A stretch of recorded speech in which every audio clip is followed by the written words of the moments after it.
Hello and welcome to Nerdarchy for Nerds by Nerds. I'm Nerdicus Dave, and today I'm joined by Aras Sivad over on Hello. Twitter. How are you doing today? Good. How are you? Good. So, as always, folks, there are links in the description so you can go click away and follow Aris. If you want to give us a quick kind of like introduction and elevator pitches to what you do. Well, hi. I'm Aras Sivad. I make all sorts of accessories, mostly nerdy gaming inspired or for gaming gamers. Dice trays, bags of all different sizes and shapes, brush rolls, jewelry, um, and art. Apparently, that's a new thing. I also play a lot of games. In all sorts of systems and all sorts of places. Yeah, I do a little bit of everything. Yeah. Well, I would say even the stuff that you make that isn't, quote unquote art is still very artsy and can be considered art. You make a lot of pretty things. Yes. Uh, I also hula hoop. That's also an art form, apparently. hula hooping is more like witchcraft or sorcery. Um, all it does when I try and hula hoop is fall to the ground. Everybody starts somewhere, Dave. Uh, yeah, sometimes some of that stuff looks like it looks physics defying to me. How long have you been It's doing that? over a decade. I started in 2010 or so.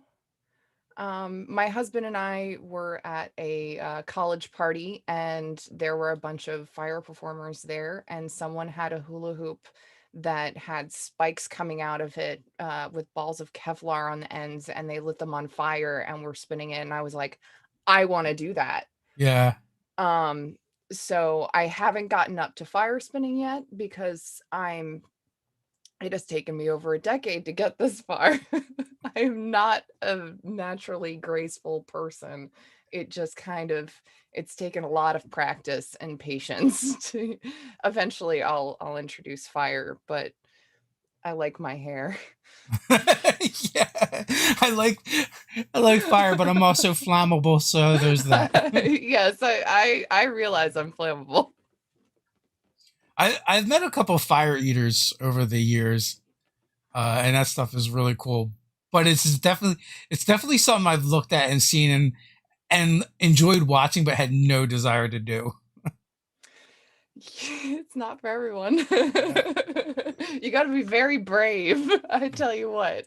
I have quite a few friends who do fire performance, and it's absolutely mesmerizing. I admire the heck out of them. They're brave souls. So how long before you add fire to your routine?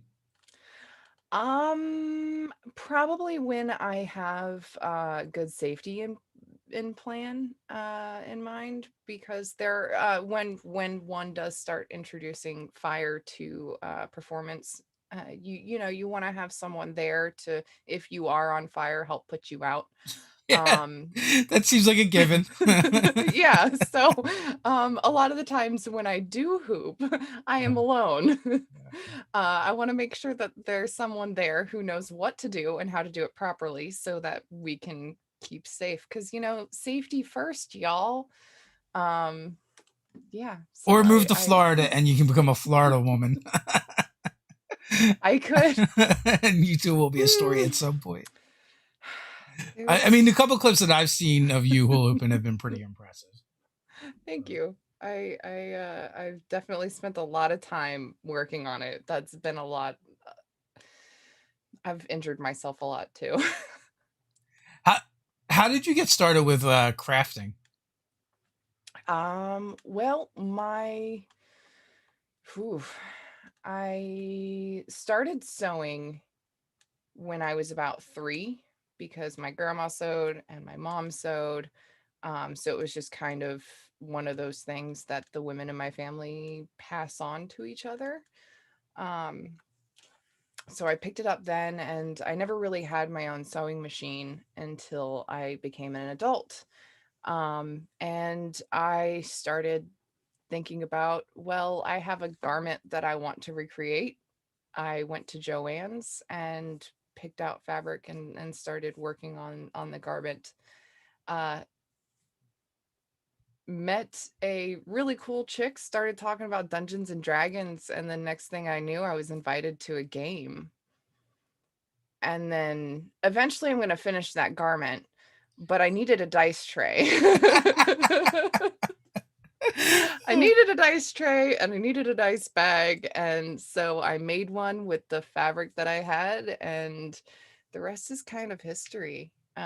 So the garment did not get finished, No. but since then you made a ton of dice trays and dice Oh bags. gosh, I've made so much. I at the time was also making jewelry as like a side thing. I made my own jewelry, and I would occasionally sell it to people I knew around. So jewelry's always also been kind of in the background there. So it my jewelry Etsy that was super small and had like 3 sales became a dice tray Etsy, and boy did it blow up. Yeah, so crafting just kind of came naturally after a while. What is your favorite things to kind of craft and make? Ooh, I really like making dice trays, because I get to use so many different tools. So the external parts of the dice tray are organic cotton fabric.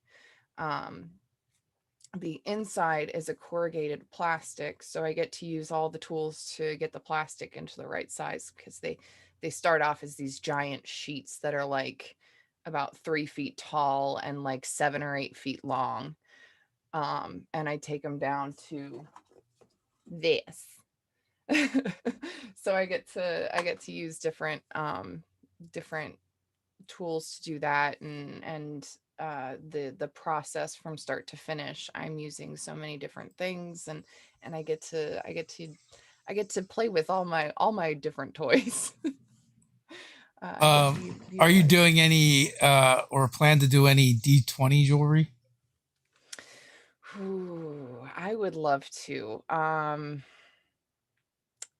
I gotta figure out how to embed them into jewelry. And I think that either means that I need to find someone who's making D20s and screws them up and buy their like remnants, because then I can like, there's too many bubbles in this one, or like Yeah. half of it didn't cure right. Well, we can just take half of that off and put it onto like backing, so I can make it into a necklace or something.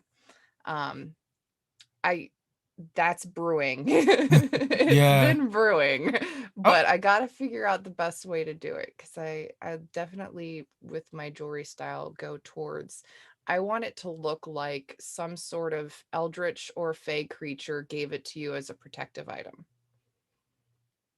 That's my style. So we'll see. yeah. I'm starting to think like, can you contact dice companies and get the rejects?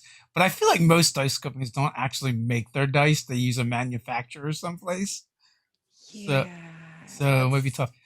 But yeah, I think game science, um, like I don't know, they kind of like, I don't know if you've heard of them or not, but I have.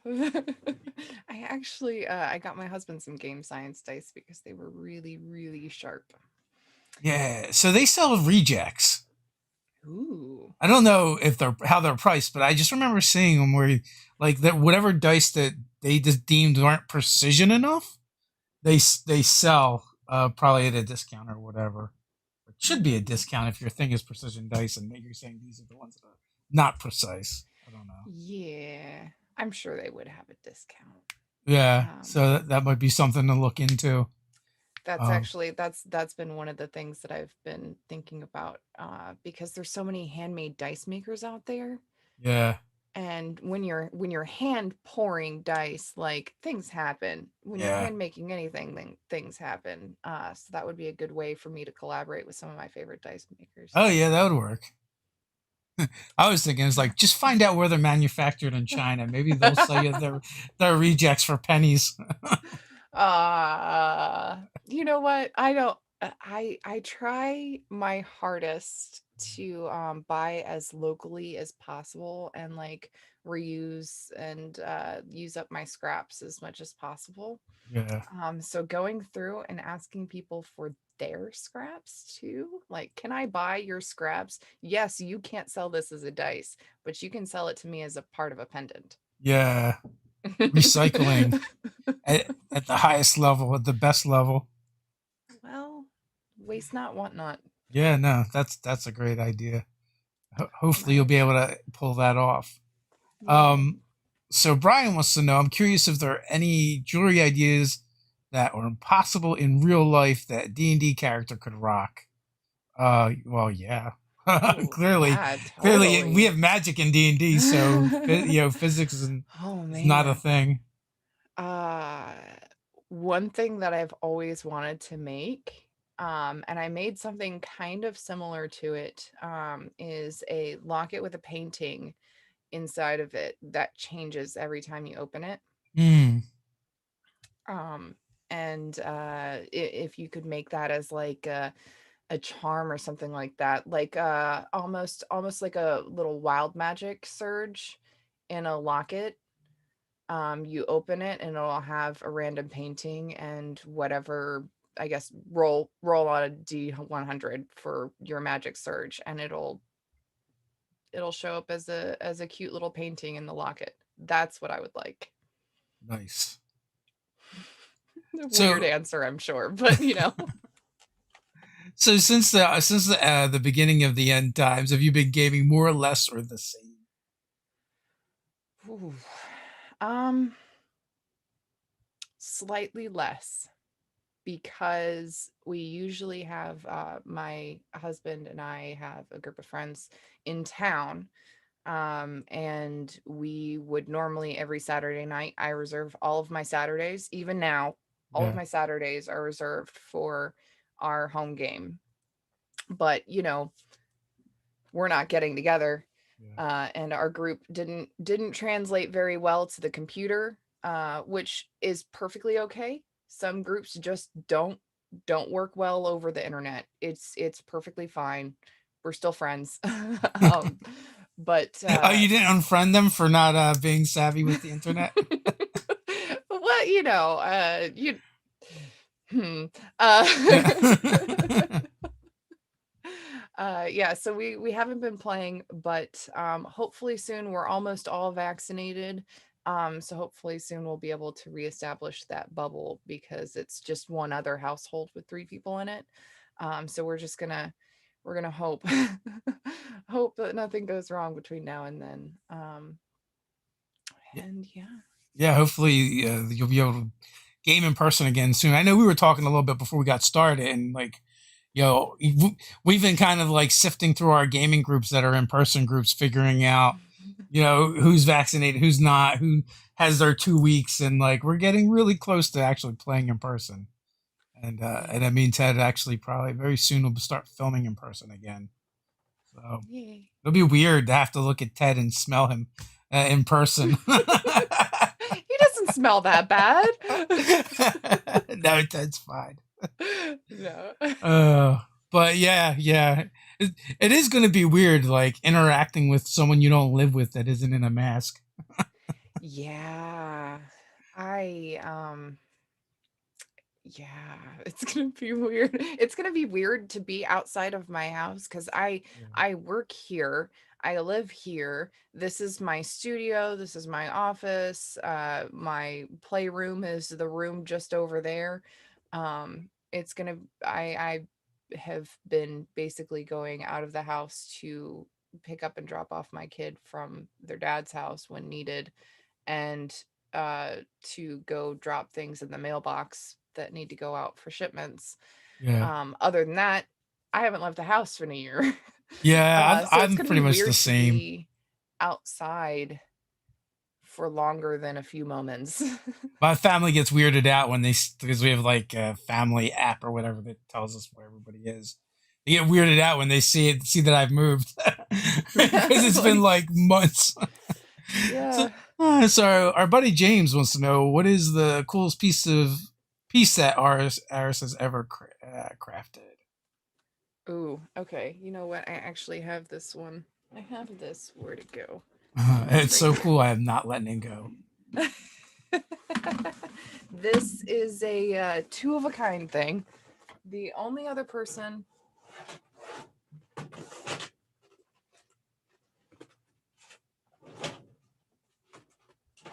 who has one is GM Lee on Twitter. So Devin Rue, the Mistress of Maps, has this super cool octopus illustration. Oh yeah. And a few years ago, I saw that she turned it into fabric, and I was like, yes, please, I would like to make that a dice tray. Well, on the other side is her super cool compass rose. I did gold stitching with it. This was one of the first like fully custom trays that I made. And yeah, it's got my old label on it. Somehow my label has survived. But there are only two in existence. Lee has the other one, and no one can ever take this from me. That folds down really small. It does. Like you can stick that in your purse or your back pocket. Yep, I have quite a few of them. I actually hold on. I made this the other day. This is going to Katie. And it goes in there, and then you can fit your pens, a few sets of dice, pencils, fold up a sheet. You got your whole sheet in there. Nice. I like things that become smaller so that I don't need a lot of place to store them, because I've never lived in a large house. So everything that I make needs to be able to squish. That makes sense for sure. I know like Ted's got a huge plastic habit, so he just ends up with stacks and stacks of bins all over the place for minis and stuff because they do not fold up nicely. Yeah, I actually it's funny because we were playing on Saturday, and I was looking for my dice trays because I have like 6 of them that are my personal dice trays. I've made them, or someone had, like Mike, Unmade Gaming, paid for me to keep one day because he was commissioning a bunch of them for the Void crew. So I've got a bunch of them, and I was looking for them, and I recently moved around my entire studio, and I actually lost them all briefly because they're so small. It's easy to just throw them in a drawer and they're gone. I don't know what happened to all my dice trays. I had 6 of them. Obviously I found them, but yeah, it took a few days. I'm using the same dice tray forever now. My wife had gotten my it's green on the inside. Oh. My wife had gotten her grandfather to make me a dice tray years and years ago. That's amazing. So I pretty much always use that one because it was a gift. I totally wasn't thinking about the green screen. You know what I saw a while ago? It was like the stupidest thing, but it was a slap bracelet that turned into a mask, right? Which is a terrible idea because obviously, like, something on your wrist is going to be germs all over it. But but I was like, but if it folds up and it would unfold big enough to be a mask, I wonder if you could do that with a dice tray. Probably. But as soon as the die hits the side, it'll go. Yeah, maybe. That would be funny. I guess it depends on which way you have it unfold. Well, now my brain's gonna think about how to do that. Yeah. I guess you have to find the slap bracelet mask to see if you can reverse engineer them into dice trays But it's even better. Like even if it does eat the dice, it's like you put it out at the table for your players or your friends to use, and it eats their dice. Well, then I gotta put a mimic face on the inside of it. Yeah. I feel like that's the only logical next step is to put a mimic in it. No, Brian, you don't slap it onto your face. You slap it onto your wrist, but then it would unfold. It was like really bizarre. I seen it like in a news story or something. Just slap it on your wrist and it unfolds. Well, no, after you could wear it like a slap bracelet and you take it off and then it unfolds. Okay. But when I don't know why my brain goes in weird directions. When I saw how small that the dice tray like folded down to, I was like, wait a minute, that's almost the size of like a slap bracelet. I mean, that's not bad. Yeah. It's about from corner to corner is about 7 inches. Right? Yeah, 8 inches. So now you can combine dice trays with jewelry. I bet no one else is doing it all week. I'm already super stoked that you can machine wash my dice trays. For the record. Oh, nice. Toss them in with your laundry. They will be clean. Unlike mine, that is probably filled with germs because it's never been washed. Not machine washable. Now I'm gonna have to figure out how to make it a slap bracelet though. Yeah. So you also appear in a bunch of stream games as well. Yes. So where are you being streamed at currently? Sorry, I was writing that down so I don't forget it. Slap bracelet. No worries. I need that. We're gonna do it. Right now, tonight actually, you'll be able to catch me on Unmade Gaming's Twitch channel, where we are playing Coriolis, which is a free league game. The show is called Void. We're actually in season 4. So there's a bit of backlog. You can find all of them on YouTube if you Google, if you search for Unmade Gaming Void. All of the previous episodes are up. That's tonight at 8 p.m. Eastern. Thursday morning, you will actually be able to catch me at 11:30 a.m. Eastern time on Faeforged Academy's channel for the premiere of a new series. We are playing 5th edition D&D in the world.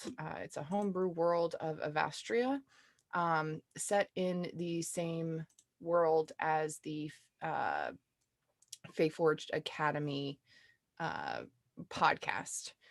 This is in the same world.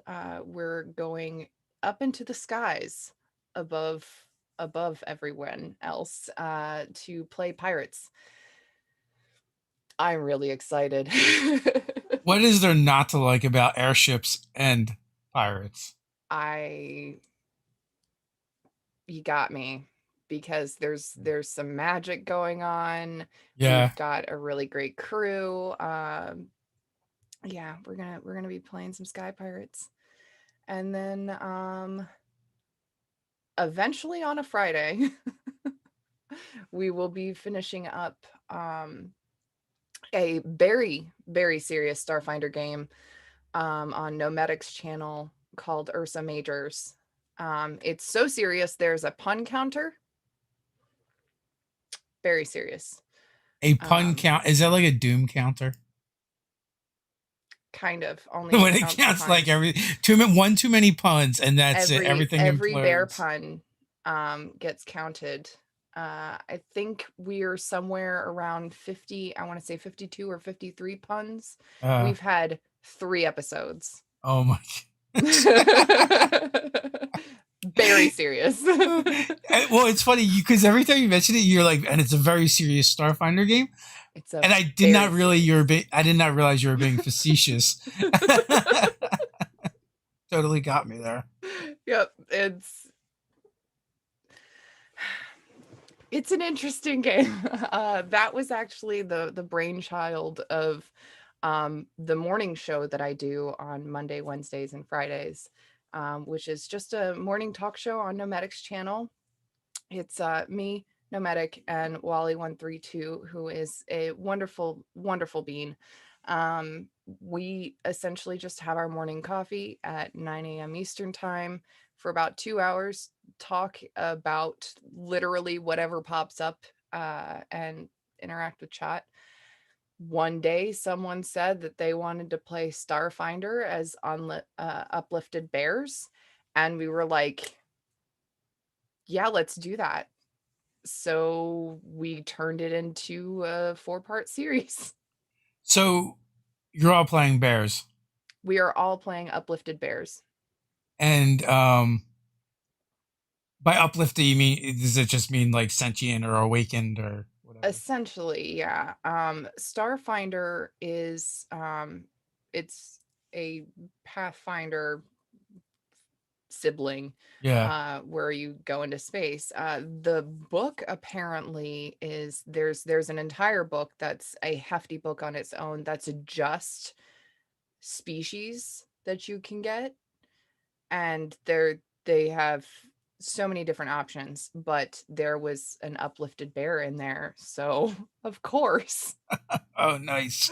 we all wanted to play bears in space, and we're not going to go for honey heist. That sounds way too easy. Yeah, yeah. We're going to play Starfinder instead. Let's use this super crunchy rules system. Yep. And then make it ridiculous. Yep. Perfect. That's Are, our brand. are you all the same type of bear? No, I am playing a sloth bear, which is it's very similar to a sun bear. Most people know what a sun bear looks like. It's got the like the half circle marking. Yeah. Sloth bears also have that half circle marking on their chest. However, they have long hair, so they're super fuzzy, and they're kind of smaller. They have very hooked claws and long snouts. So they look like a super super cuddly fuzzy bear. That's what I'm playing. We have a red panda, which is technically Not a bear? not a bear, but you know what? Just We don't care. tell them that. It's fine. We're going with it. B Zelda Yeah. is playing a red panda named Nebula, who is absolutely wonderful. We have I think Danny's playing a panda. Pretty sure Danny's playing a panda. My brain's not providing that information right now, but and then we also have Wally, who is playing a grizzly bear. He's a grizzled old soldier. My headcanon now is like the three of you go out of your way to make the other bear that's not really a bear not feel bad about not being a bear. And No, not necessarily. Nebula's kind of like the little chaos ball. The little ball of chaos who just wants to fly their ship and drink from a potion that arugula carries. Yep, just wants the potion. nice. It's What kind of sky pirate are you playing? Sky Pirate. Kind of like a reverse Indiana Jones. So you create tombs, leave things behind, and don't look for them. No, more like my character just kind of goes through life putting things back where they belong, where they Oh, came okay. from. Nice. Instead of going in and taking things from the tomb, she, may find an artifact or two and be like, oh, that doesn't belong here. We'll put that back where it goes. Yeah. There's I can't I don't want to say too much because there's such a lovely little story that's gonna happen. So no spoilers, but you should definitely come watch. We start it fresh this Thursday at 11 a.m. on Fayforged Twitch channel. Can you say what race and class you're playing? I am playing. I am You don't playing have to. a. I am playing a sorcerer rogue. Well, a rogue sorcerer. I've gotten into multi-classing a lot lately, especially with rogues and monks. They're just so fun to play It with. happens. Yeah. She appears to be a half elf. Nice. So Brian Smith says, "I hope the ship AI for your Starfinder game is called Goldilocks and is always trying to get the settings just right." You know, Missed we opportunity. yeah, that was a missed opportunity there. I'll keep that in mind though, Yeah. because we've been talking about doing some sort of a post to something. Uh, I'll suggest that. We're gonna write that one down too. Taking away all the notes. So in the Yeah. Void game, what are you playing? In Void, I am playing Tal Tuma, who is a freighter pilot. Uh, she is quite the no nonsense person. She's not very sociable. She really just wants to be on her ship and to have everybody leave her alone. Uh, Not her crew. She likes her crew. Her crew's fine.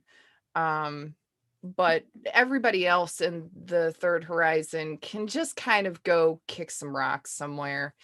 Um, she's definitely not a sociable person, but she's really good at flying her ship. She knows it top to bottom, and she cares a lot about her crew.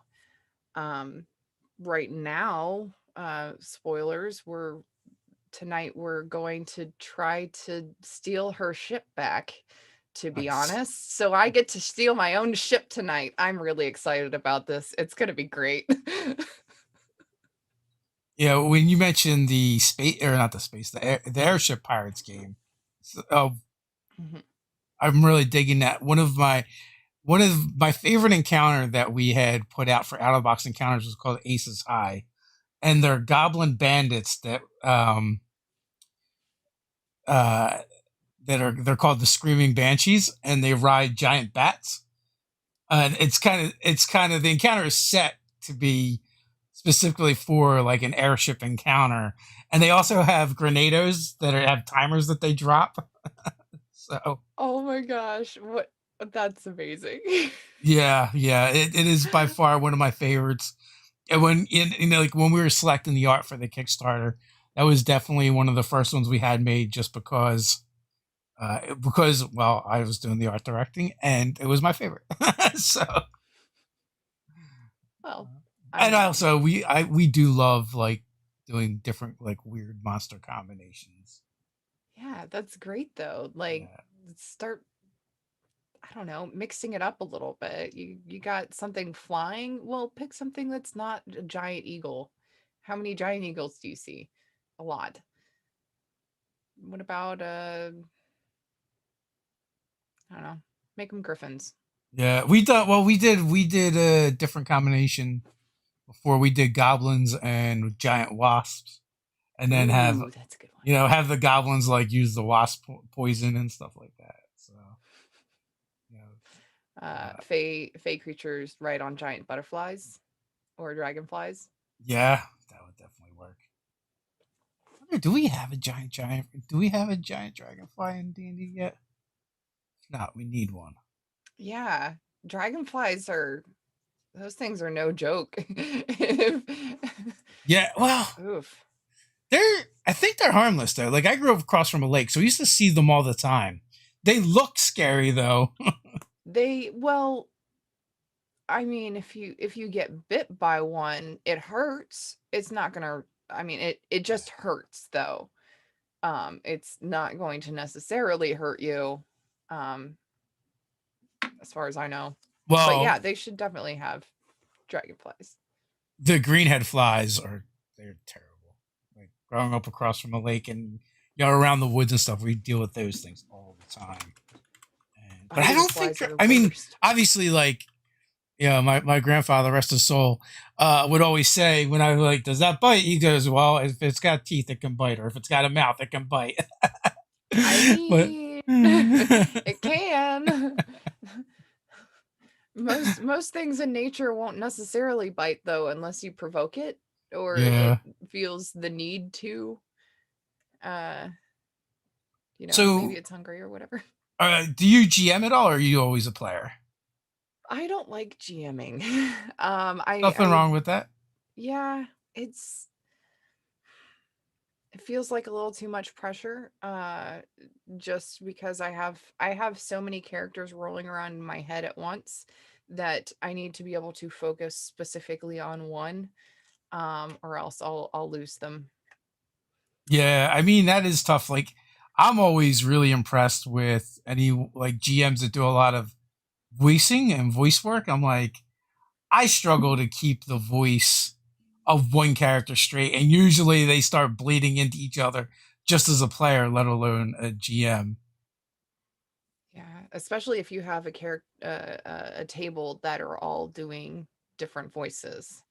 Um, Even if it's not like accented voices, just taking on Yeah. the tone of the characters you're playing off of kind of happens sometimes when you're Yeah, for doing that. sure. Like in the game that we play in, like, it's crazy how good like V is at doing voices.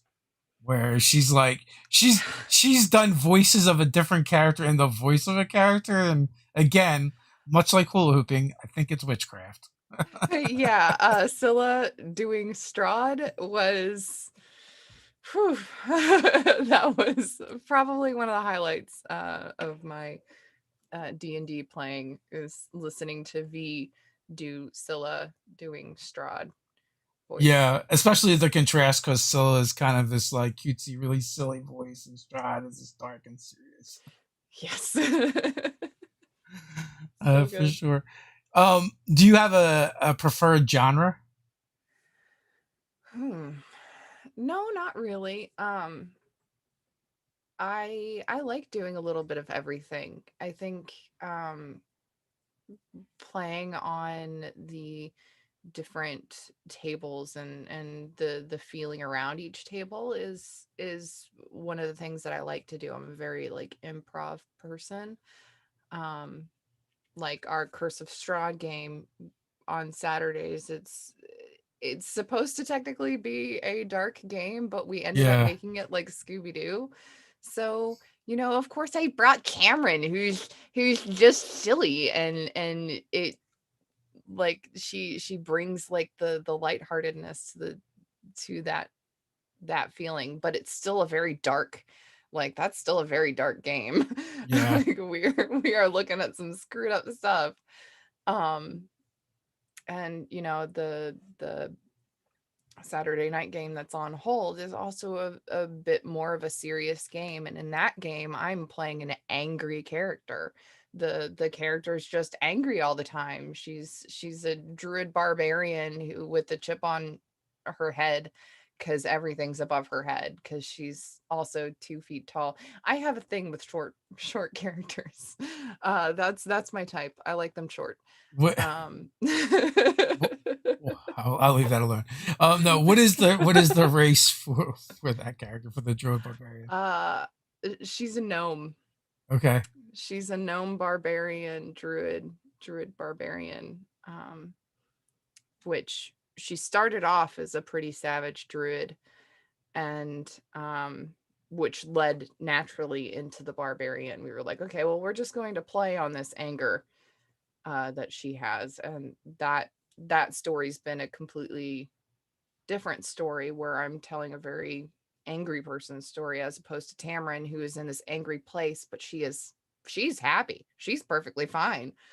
Life is what it is for Tamara. Nope, Is on the other hand, is just is angry. that particular character angry about anything specifically, or is it just they're generally angry? They're just generally a grump. Yeah. They see the world very similarly to uh the wolves that they relate to very much. Um, like, why are you doing this silly thing? Why bother with money? You don't need money. The world provides everything that you need. Why uh, she she she doesn't understand a lot of the customs, and it frustrates her, and she doesn't it's it's just one of those things where, like, this doesn't make sense. You're being silly. I don't Which have time for this. which circle? Hmm? Which circle? Oh, she's Circle of the Moon. Yeah, that's I would have guessed. The Also the gnome circle of the moon combination's a really good one. Thank you. Um, I think I really just wanted to play a forest gnome. Yeah. I just wanted to have that talk with small animals feature. No, I've definitely done that as well. I do love the I love the forest gnomes in 5e. They're the very David the Gnomish. Yes. Um, I they, love them so much. And I also like sometimes going against type, which I was like, you know what? Forest gnomes are supposed to be like happy go lucky people. yeah. Not this one. Yeah. This one's just angry. This one's got anger issues. Well, you know, she's flirting. There's been character growth over the course of the campaign. We were playing Princes of the Apocalypse, and we've actually finished the campaign itself, and the DM is taking us through personal backstory stuff to hit level 20, because we all wanted to get up to level 20. Does So going into barbarian help with those anger issues by channeling your anger into rage from time to time? yeah, it also makes it so she hits a lot harder, which just feels better, you Yeah. know? When when you're an angry person, you hit that pillow hard, and it just you make the pillow pop, and it just feels better than if you did something and it didn't do anything. Yeah. By pillow you mean like displacer beasts and trolls now. Yeah, elementals or cultists. Yeah, always punch a cultist in the face. Yes. I think they're like the D&D version of Nazis. Yeah, I mean, same. Yeah. If you get the chance. So what do you have coming up in the future? Anything that you can announce? Oh, not yet. I have so much. There's so many ideas. I'm gonna have to say nothing I can announce yet. So people should probably just keep their eyes on your Twitter. Yeah. Yeah. Basically. Yeah, there's things in the works, and they're not far enough along yet that I can actually even like set a date on them. But there's goals. We have goals. So when it comes to your gaming and character choices, do you have any type other than small? Because it seems like you play all short races, which also like I've always done that as well to a certain extent. I love halflings and gnomes. Now goblins and kobolds as well. I guess go in there. I'm also team short elf. Uh, Sorry. I know D&D official lore puts them at taller than humans on average, but I am team short elf. they used to be Give me shorter. I don't give know me if it's four changed. 4 foot tall elves, please. Um yeah, I try not to I try not to stick to types when I'm gaming. But I always end up someone short Yeah, who really cares about the party, whether they admit it or not. that is kind of helpful and crucial um, Yeah. to cohesiveness for the group. it's it's generally, yeah. I generally try to go for party cohesion whenever I'm building a character. Unless everybody else is dragging their feet, I try to go last, picking what kind of character I'm making, what regardless of system. Um, that way, if I see anything like, oh, this is a bunch of spellcasters, we Yeah. might want someone in there who can take a hit or two, even if they're not like a super tank. We just want someone who can like get up in someone's face if they need to. So I'll kind of steer towards that direction, even if it's not playing into a type. Um, yeah. I Right also now, really Ted like is helping. running a game that is all wizards. They're all different subclasses, and also none of them belong to none of them belong to the 8 schools of magic. I like that though. Untraditionally arcane. So, I also really like spellcasters. If I can, I'll add some magic to my character, even just a little bit. yeah, I'm always trying to figure out what I haven't played yet, what combinations I haven't used yet, and then try to force myself not to play it as a dwarf because I tend to like dwarfs. Um, what edition did you get started with? Fifth edition. Okay, It's relatively new. I looked briefly at other editions, but when I started, fifth edition had just come out, and everybody was playing it already. So it's kind of hard to actually get people to play earlier versions of Dungeons and Dragons anymore. there's no reason to play the earlier versions I anyway. mean, there's so many games out there. There is also even like we were talking about this the other day. I think yesterday with the guest I had on, is that like each edition of D&D is almost essentially its own game. You know, there's a lot of similarities, but they're very very different. Um, I can see that, and I haven't taken a lot of time to look at them, but the rule skimming that I have seen, that does definitely, it's like they took the same theme yeah, and then we're like, all right, we need to update these mechanics though. yeah, it's like the same theme, and then there's some sacred cows like alignment, hit points, armor class, and things like that. And you know, even some of those things have changed kind of over the years as well. Like you know, I think you know saving throws used to be completely different. That's something that changed drastically with most of the editions.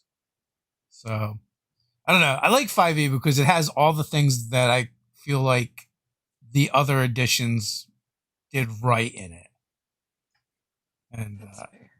yeah, so it's just like they took all the good stuff and just threw it in a pot and got rid of the other stuff. Um, what is your go to non D&D game? Ooh. Um, the one I play most is probably Coriolis because I've been playing it almost weekly for the better part of a year now. Um, if I am suggesting something that a group runs as like a, hey, we all really want to play a game, I usually say like, let's play a honey heist or something similar, Yeah, because it's such an easy game to pick up mechanically and teach others mechanically. Um, and the hats. I mean, there's so many fun little elements to it that you can customize depending on your party and where you want to play the game as the setting. Uh, but you get hats. I You mean, do get hats. you get hats. Everybody has a role. You can pick code names. It's great. It's so versatile and such an easy thing. One page RPGs. Who knew? Yeah, no, I'm a fan for sure. Yeah, it can be tricky though. It's like you know, human stuff or bear stuff, or no, it's not that. It's criminal, right? It's bear or criminal. Bear or criminal, right? Mhm. And I know, like, I only played once, and one of the things that came up was unicycle, and it's like Is that a bear thing or a criminal thing? I'm just not sure. Ooh. Are you a circus bear? Well, I guess that becomes the question, right? What kind of bear are you? Hmm. Um, Ooh, that's a good so, what do you have a particular play style you enjoy above others? one. I'm a very much a collaborative improv. I like a good story, rather than number crunching necessarily. Number crunching's fun. Don't get me wrong. I like math. But telling telling an interesting improvised, specifically improvised story is super fun to me. Like, I know our Saturday group will come up with these elaborate plans that usually don't last, a minute into the actual whatever we're using the plan for. You know, I blame Goblin Katie. Because we usually come up with these elaborate talky plans for the and then bard to implement, and then the Eric Croker interjects almost every time. I mean, if you have a vulture in your party larger than most humans, why wouldn't they be the mouthpiece? And I mean that in a very loving way, because the antics that ensue are usually much more fun and funny than the plans we come up with anyway. Absolutely. The I think that's probably one of my favorite things is that when you do collaborative storytelling like that, like you might sit there and talk about what you're going to do for an hour to 2 hours or even longer. Sometimes groups will have weeks long text conversations figuring out what they're going to do for this big boss battle that they have at whatever day. And then you get there and the first roll goes bad. And then everyone's like, all right, well, new plan, no plan. Whatever, yeah. Yeah, No plan. No plan survives contact with the players. Is ultimately what it comes down to. yeah. So, how long have you been making the D&D accessories? Since 2017, so 4 years. And how long were you gaming before you started, making accessories? Did you go right into it, or take a little bit of time? It took a little bit, not very long, but it actually took me more time to find a game. Yeah. Uh, I don't know why it took. Gosh, it was so hard to find my first game. It took me over a year to find a game to just start playing. Um, yeah, let's see. So it was. Were you Oh, making accessories before you started playing? no, I started making accessories because I needed a dice bag Okay. because my shiny rock addiction became a shiny dice addiction when I started rolling them. And then, it just kind of built from there. So I want to say I started watching and consuming D&D content probably late 2015, early 2016. Started actually playing early 2017 and started selling my wares late 2017. So, like, you started making them because you added, like, you're like, oh, I've got all these dice. I need a place to put them. I need a place to roll them. Um, Yep. was it like, oh, I can sell these, or was it like your group is like, oh, I want one of those now? Yeah. That was exactly it. I was like, nobody's gonna want this. It's Yeah. no one wants this. It's fine. I'll just make you one. And they're like, no, I'm gonna pay for it. Put it on your Etsy. You already have the Etsy. Put it on Yeah. the Etsy so I can buy it. And I'm like, okay. I mean, if you insist. And then so I just kind of put a listing up there for my dice tray. My friend bought it. I made it and shipped it out to him. And then just kind of forgot to take it down, and then another person bought it, and I'm like, oh, okay, I guess I'm making dice trays now. Yeah. How long does it take to make a dice tray? From start to finish, if I'm just making one, about 2 hours, because there's so much stop and go in the process and using different materials. If I'm doing I can do a batch of 5 in about the same time because of how I've gotten the process down. Okay. But so if I go to just make one dice tray, it's going to take me 2 hours because I have to stop and cut and then measure, and the switching of the tasks takes a little bit of time. But once you start going in anything, really, if you're making one, making an extra at the same time doesn't really add that much time to it once you got the process down up to a certain degree. Um, so for one dice tray, about 2 hours. For 5 dice trays, about 2 hours if they're all the same. So, what's been the most popular item? uh, Either my dice trays or my Just in utility general. rolls. Just in general. Yeah, it would either be my dice trays or my utility rolls.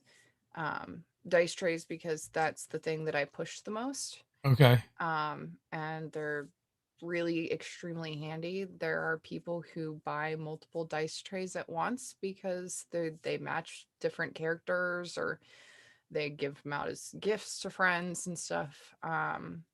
Utility rolls I found are super popular, um, from the people who know they exist. What is a utility? What is a utility roll? A utility roll is what I call a brush or pen or pencil roll.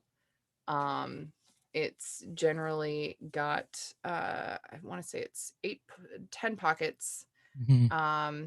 for pens or brushes or whatever other tubular item you might want. Some people use them for crochet hooks or knitting needles, makeup, whatever it may be. But they have a. Do I have one here? Um, Are this they is an old similar to the version. keychain? No, they are a roll. This is an old version, Okay. one of my first ones. But they have different places where you could just put pens and pencils, and then Oh, a okay. fold over top. You can roll it up, and they have a cord that you wrap around to keep everything safe. That way it doesn't fall out. Um, Super handy. People seem to really like them. They're very hard to make though. So I only Yeah. make them with pre-orders. Okay. Which I try to do every month. The one for April just ended, and I just ordered the fabric, so that'll be coming out soon. And I am actually currently making my March pre-order items. So you also do these cool like keychain bags that like Yeah. it looks like they hold like a set of dice. Just over a set plus a few extra. Yeah. Um, Almost 2 sets of dice, but I don't want to say 2 sets of dice because someone will shove 2 sets of dice in an older version that's not quite as secure as the newer version and get mad at me for lying. So a set plus a few extra, but Yeah. I hand make all of the pieces in the end. So you squeeze it to open it, Oh, and then cool. you let it go, and it just closes. Automatically. Yeah. You can fit 2 pens or lipstick tubes or whatever in there, or someone snuck cheese into a meeting with them once. I will forever tell that. Sorry, Anna. They they snuck what cheese? Cheese, string cheese. Like it's cheese. Yeah, that's what I was thinking. Yeah. Yeah, you can officially sneak string cheese into your morning meeting with one of these. But yeah, they hold just enough. Just enough dice so you always have them on you. Yeah. No, Gnome's in the chat. He says he's put 2 in. He's gotten 2 Oh. sets in, but it's tight. Well, yep. So that's right. cool. You take your dice with you to go. Just put them on your belt loop, attach them to your belt loop or your keys or whatever. Yeah. And you're ready to go.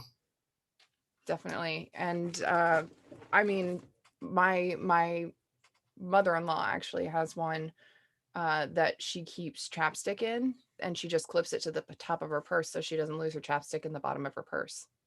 Okay. Yeah. That makes sense. Yeah. I I try to encourage people to find other uses other than just dice. No. Because well, I mean, yes, but not everybody has dice addiction. They should. I mean, I personally don't see why that is a thing. They just haven't been introduced to RPGs yet. It's fine. Dice is like the thing, like if I go to a gaming store and it's like I don't buy anything, I'll just like buy a set of dice because especially if like we use the space to play or something. Well, in the before times anyway. And I'm like, well, let me just buy a set of dice so like I spend some money here. Yeah, basically. I mean, you really can't go wrong with a nice shiny set of dice. It just makes you feel good. Yeah. I mean, I don't know. I don't feel like I have a dice addiction the way other people do, but I do have a lot of dice. I think I just go for like more like quantity over quality. I don't think there's a wrong way to collect things though. That's true. If it makes you happy, go for it. And then, then it feeds my OCD because my ritual before we start playing or while we're playing actually is to take my dice bag and just dump it in front of me and then sort them all. So it's like, they've got dice bags where they're with pouches where they're separated. I'm like, yeah, but then what would I do while I'm gaming? Pay attention. I mean, sorting dice is part of the thing that keeps you busy at the table, so you're not necessarily doing other things, but you're not disengaging completely, Yeah. It's like a mindless task that you can do while you're paying attention. Just move them around. I get you. Yeah, and then then you have the various piles. You use the different dice. You can fire dice as you need to. Exactly. And then you gotta make sure you have like enough dice for the spells or the attacks you want to do, and you gotta make sure they're in a certain place so that you can get to them when it's your turn. I definitely think I have enough. So, well, Aras, we are up on the hour marker just passed. I want to thank you for coming on. And final thoughts before we head out. Oh gosh, play more games. That's it. Awesome. Play more games. And as always, links are in the description below. Follow Aras on Twitter and go check out our website and all the cool things that you make over there. Yeah. Until next time, stay nerdy.